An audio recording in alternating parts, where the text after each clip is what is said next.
After performing at the UWI's Toronto Gala, award-winning dub poet Randy Mack received a call to perform for Nobel Peace Prize winner and humanitarian Archbishop Emeritus of Cape Town, the Most Reverend Desmond Tutu. I want to get the title right. So, Randy, how you do? Morning, Randy.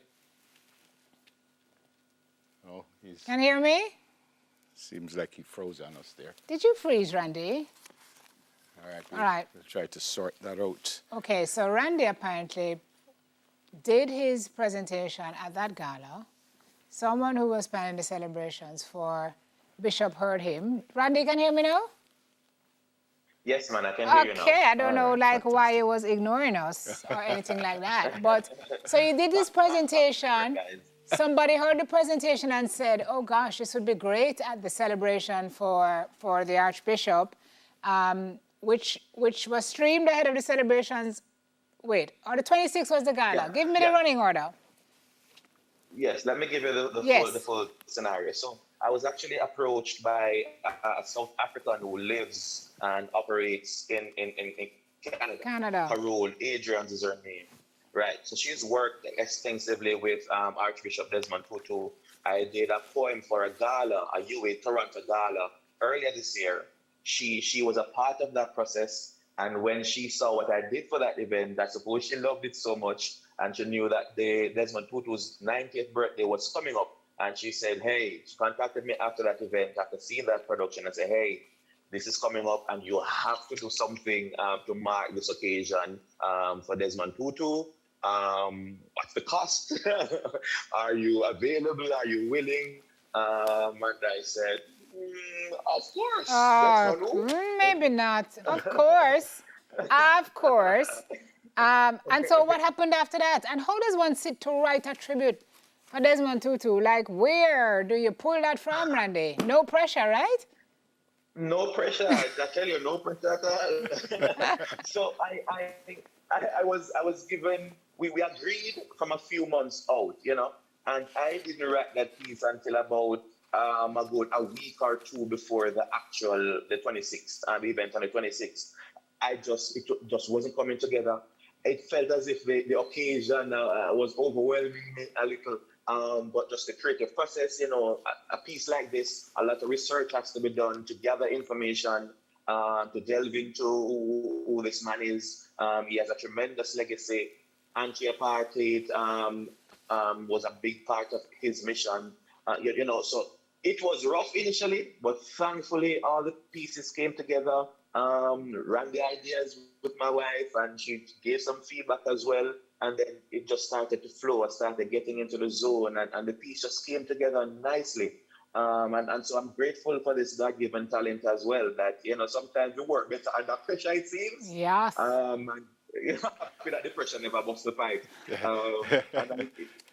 Tell me about the different pieces that you put together. What were your thoughts when you finally sat down and said, all right, I know about him now, I know about this now. What were the different pieces? What did you want to portray? Right. So it's a very good question, Neville. So I write these pieces almost like a social scientist. So I study sociology and psychology and those things at school. So when I'm writing a piece like this, I almost treat it like an essay. So there's an opening, and then there's a body, and then there's a closing. So when you see the piece, it's starting from his earlier years, where he was born, where he grew up, his family setting, talking about his parents, his early influences, then went into the body of work that he would have done in terms of fighting injustice, his work in terms of his religion and practices, his mission to spread the anti-apartheid message across the world and to fight for equality generally, So and then to close it off was just to give an empowering view to say, we all have a part to play. He did it. We all can play our part as well to change the world. This man is a Nobel Peace Prize winner. That came from very humble beginning. And so as a country youth as well, it resonated with me. To say you can use your talents. It doesn't matter where you're coming from. Once your convictions are strong, then it can be done. And so that's how my creative process flowed for that piece. I basically started pulling pieces and then started fitting it in terms of chronological order as best as possible. Almost like an essay, as I said, with your opening, the body, and then the closing off of the poem. And so it was quite an eye-opening experience for me. I learned a lot during the research and in the creative process as well. Fantastic. We want to watch a little bit. Okay. There is a gap. A gap between umbilical severing and the time the rhythm in our chest stops beating. This gap represents stories, chronicles of our work here on earth. The question is, to what kind of stories are we giving birth?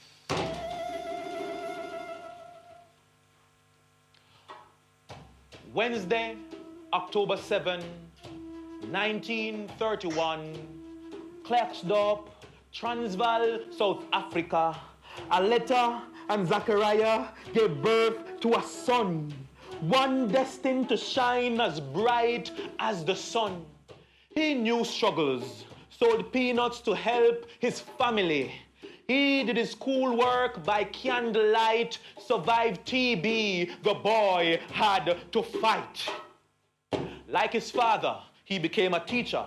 For him, Father Trevor Huddleston was a great inspiration. He became the first black Anglican Archbishop of Cape Town and Johannesburg, a voice for the voiceless. Have you heard? An outstanding, outspoken critic of apartheid, appointed by Madiba to chair the Truth and Reconciliation Commission, a man on a mission, a proud South African, Ubuntu. Today, we clap hands in celebration. Randy, it's more than just writing, though. I mean, you had to act out all of that, and that's real. That's fantastic. I congratulate you. But it's more than just writing, because you have to make it real, don't? True. It's the writing. The writing is one aspect. So the research, the writing, and then the performance is another aspect of the creative, the full creative process. You know, so it's a full thing. For me, I call this creative activism. People remember the piece I did for Armadale. This actually brought back memories of that process, because there was a commission of inquiry almost involved with this as well. And so it's digging deep in the history and pulling the pieces out, and then getting very emotional in the process of doing that recording as well. You know, All right. you can imagine I've been performing for about 5 years, so I was a little rusty. But We can happily I see. was able to pull it We can out. see the emotion. We're going to get information from you off air about, where we can see the piece in its totality, but we absolutely have to go because news is right on us, Randy. So thank you so much for joining us this morning, award-winning dub poet Randy Mack. News is next. Take it away, Master.